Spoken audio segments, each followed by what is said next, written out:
मोहम्मद दरजी कया गुलामी मोहम्मद दरजी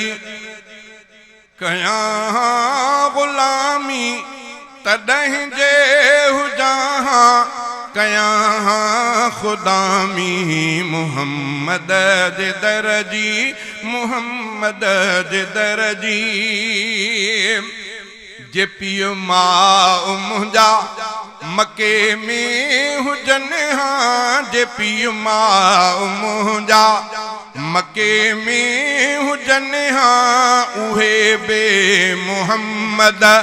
तां कुर्बान थियनि हां।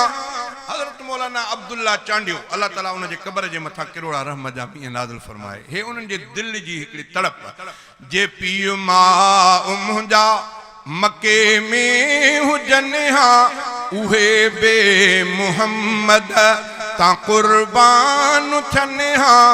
असुल खां हुजऊं हां मके जा मुकामी मोहम्मद जे दरजी कया गुलामी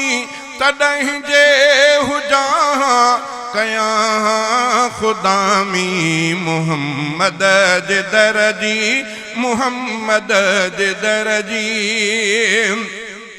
मके में जमा मदीने वञा मके में जमा मदीने वञा हबीबन सां हिजरत गॾो गॾु कया हुजा हाज़िरीअ में कया एहतरामी मोहम्मद जे दरजी कया गुलामी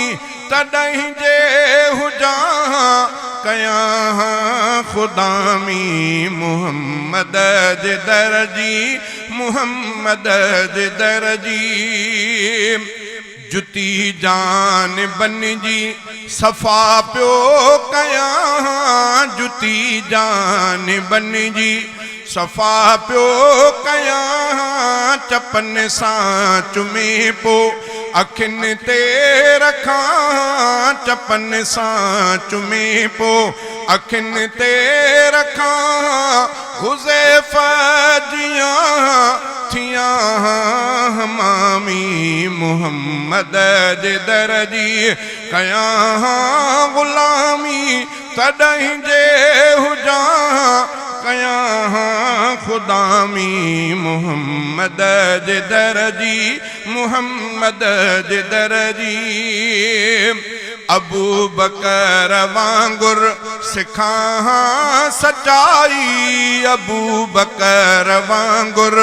सिखां सचाई ऐं फारूक वांगुर